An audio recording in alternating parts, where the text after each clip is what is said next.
गुरु प्यारी साथ संगत बड़े प्यार से कहना जी, धन निरंकार जी। आज का टॉपिक है जीवन का आनंद। प्रभु आनंद दाता है।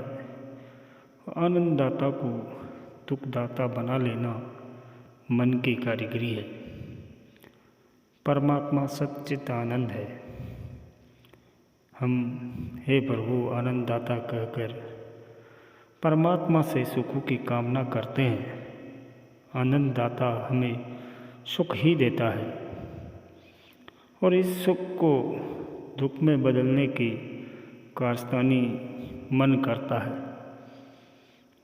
हमारे पास भोजन, वस्त्र, मकान, परिवार सब कुछ है, फिर भी हमें सुख का एहसास नहीं होता।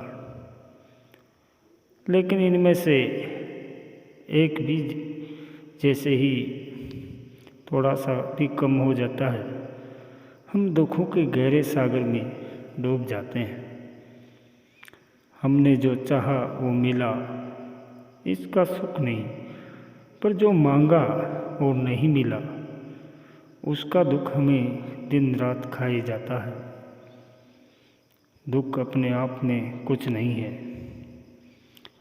दुख दुखी होने की नकारात्मकता की सोच की उपज है।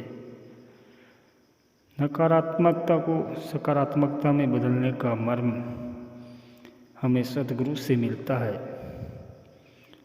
सतगुरु ने जीवन का मर्म समझाया है कि भई प्राप्त मानुष देहुरिया, गोविंद मिलन की ये तेरी बरिया, एते अवसर एते गाज कट विष्णु सोच विचार।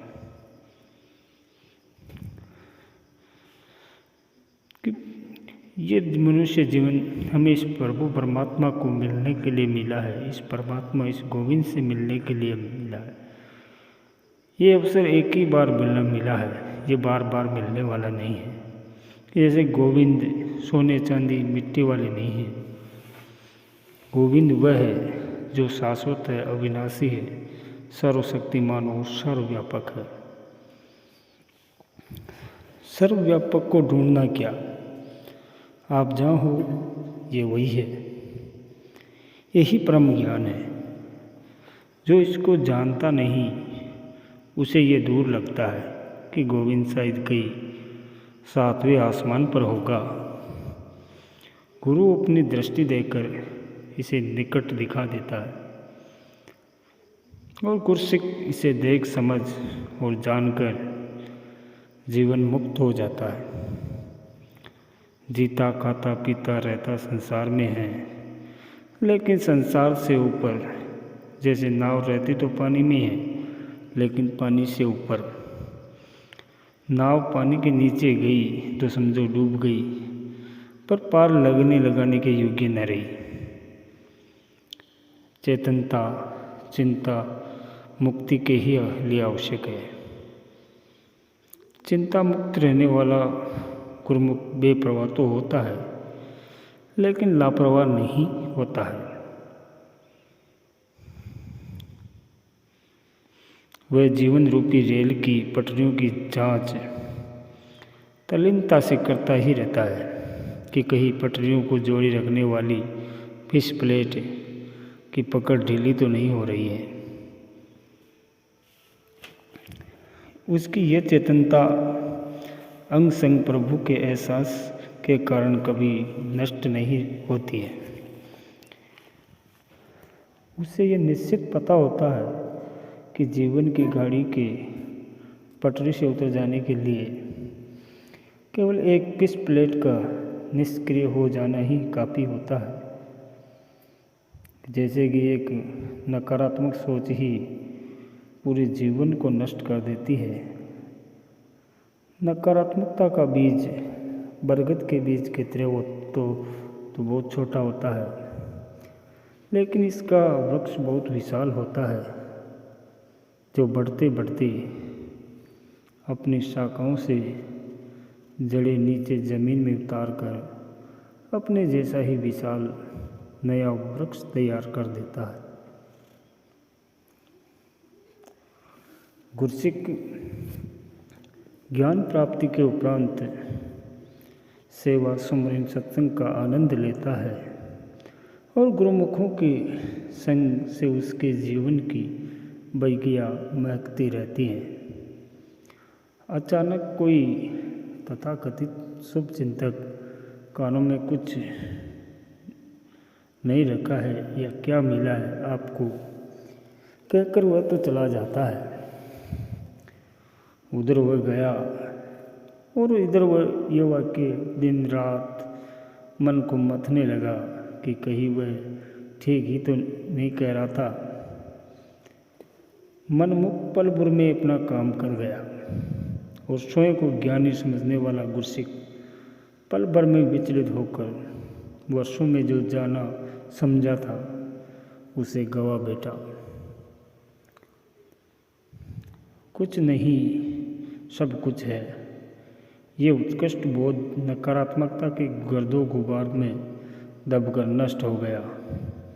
इसीलिए महापुरुषों ने सचेत किया है कि ज्ञानी होए सो चेतनु, होए अज्ञानी अंधुकमाई। गुरुमुख को गुरु जहाँ बिठाता है वह वही आनंद पाता है। गुरु का आसन बहुत ऊंचा होता है और पवित्र होता है। संसार के सम्राटों के सिंहासन भले ही सोने चांदी तथा हीरे जड़ित हो सकते हैं, उनमें चमक दमक भी हो सकती है, लेकिन सोने चांदी में महक नहीं होती है। गुरु कृपा करके गुरसिक को गुरुमत की महक से युक्त करता है, यहाँ तक कि अपने ऊंचे आसन पर बिठाता है, इस ध्यान से कि मेरे आसन पर बैठकर ये मेरी दी हुई दृष्टि से देखेगा।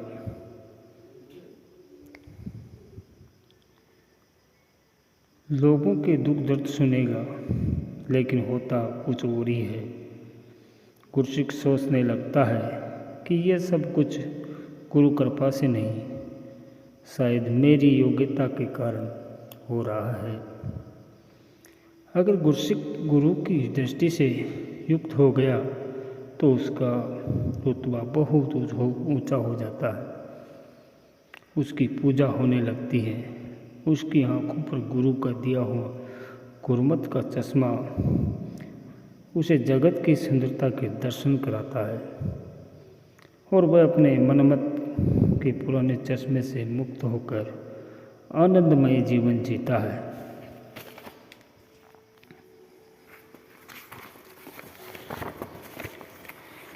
हम सभी इस दातार से अरदास करें कि यह सर्वशक्तिमान दाता जगत के समस्त इंसानों को मानवता के हितार्थ सद्बुद्धि प्रदान करे तथा हमें भी सद्गुरु के आदेश उपदेश के अनुसार जीवन जीने का सामर्थ्य दे।